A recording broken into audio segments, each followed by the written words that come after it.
पहले के ब्लॉग में आपने यहीं तक देखा था कि हम हॉस्पिटल के लिए निकले थे सुबह सुबह एंड फिर हॉस्पिटल आके क्या क्या हुआ वो सब इस ब्लॉग में कंटिन्यू होगा। सो घर से निकलते निकलते 9 साढ़े 9 बज गए थे एंड हॉस्पिटल पहुँचते पहुँचते जो है 1 बजने को थे।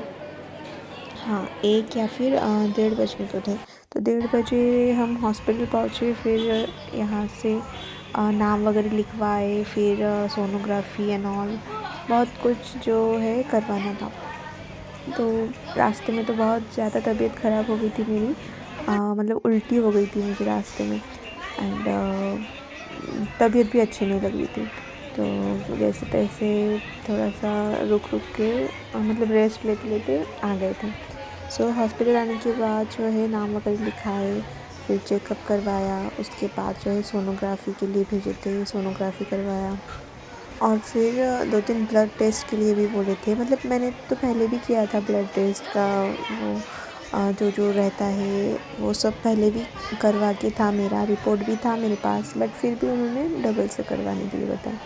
तो उसमें भी टाइम गया एंड डेट जो था वो तो बताइए, मतलब डेट तो चला गया था। मतलब 6 तारीख की डेट थी एंड हम 7 तारीख को घर से निकले थे हॉस्पिटल के लिए।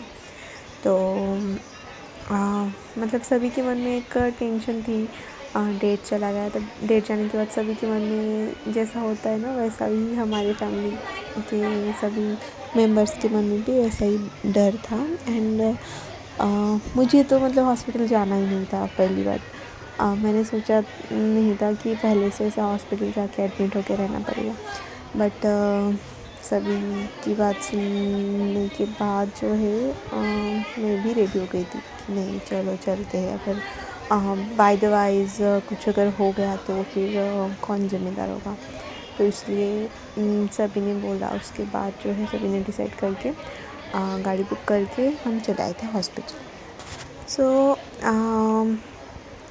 मतलब सोनोग्राफ़ी करने के बाद 2-3 डॉक्टर ने आके चेकअप करवाया। फिर जो भी डॉक्यूमेंट का वर्क था, मतलब पेपर वर्क जो रहता है हॉस्पिटल के जो रूल्स के हिसाब से, वो सब करवाए। फिर जाके जो है हमें बेड मिला और फिर वहाँ मतलब एडमिट ही हो गए थे। हाँ, मैं तो सोच रही थी कि चेकअप करके फिर आ जाएंगे 2-3 दिन बाद का अगर डेट देंगे तो, बट जाते ही मतलब एडमिट होना पड़ा। तो मेरे मन में मतलब बहुत बहुत कुछ चल रहा था कि क्या होगा क्या नहीं। वो रहता है ना एक डर जैसा, तो वैसा ही चल रहा था। तो कोई नहीं, अभी एडमिट होना ही पड़ेगा, तो कुछ सोच के भी फ़ायदा नहीं है। तो देखो, ये था मेरा बेड 15 नंबर का। सो यहाँ पे आके एक कॉल आया था, वो रिसीव कर रही थी, तो इसलिए थोड़ा सा। तो ये देखो बेड मिल गया था मुझे एंड अभी तक जो है डॉक्टर ने कुछ बताया नहीं कि कब डिलीवरी करने वाले हैं क्या। तो वो तो एक टेंशन है ही सर पे। एंड अभी जो है हम थोड़ा सा यहाँ पे बैठ के रेस्ट कर रहे थे। माँ थोड़ा सा सो के थी, मतलब सभी एकदम थक गए थे ट्रैवलिंग करके। 4 घंटे का, 4 नहीं, 2.5-3 घंटे का जो जर्नी है वो करने के बाद सभी थक गए थे। पूरा चेकअप वगैरह करने के बाद ये देखो मेरे हाथ में जो है वो जो ब्लड टेस्ट के लिए ब्लड लिए थे, तभी से जो है वो उसे क्या बोलते हैं पता नहीं, सिरिंज डालने का वो लगा के रख दिए थे मेरे हाथ में। तो बहुत ज़्यादा पेनफुल था वो, बहुत ज़्यादा पेन कर रहा था, बट निकाल नहीं सकती। एंड मुझे पता ही नहीं था कि मतलब ये लगा के रख देंगे, नहीं तो फिर पहले से अगर पता होता तो जो बैंगल्स है वो निकाल के रखती थी, क्योंकि जो बैंगल्स है वो बार बार उसमें आके टच हो रहा है और ज़्यादा पेन हो रहा है। तो अभी देखो थोड़ा सा फ्रूट्स खा रहे थे हम शाम के टाइम पे। तो इसके नेक्स्ट डे में जो है मैंने मेरे बच्चे को जन्म दिया एंड मतलब उस डे का मेरे पास कोई क्लिप नहीं है, कुछ भी नहीं है। बस इतना बता सकती हूँ कि बहुत पेनफुल था एंड एक मैजिकल फीलिंग भी है। तो finally I have my child and भगवान का लाख लाख शुक्र है कि हम दोनों मतलब सही सलामत वापस आए हैं। एंड बेबी भी बिल्कुल हेल्दी है, बहुत ज़्यादा क्यूट है।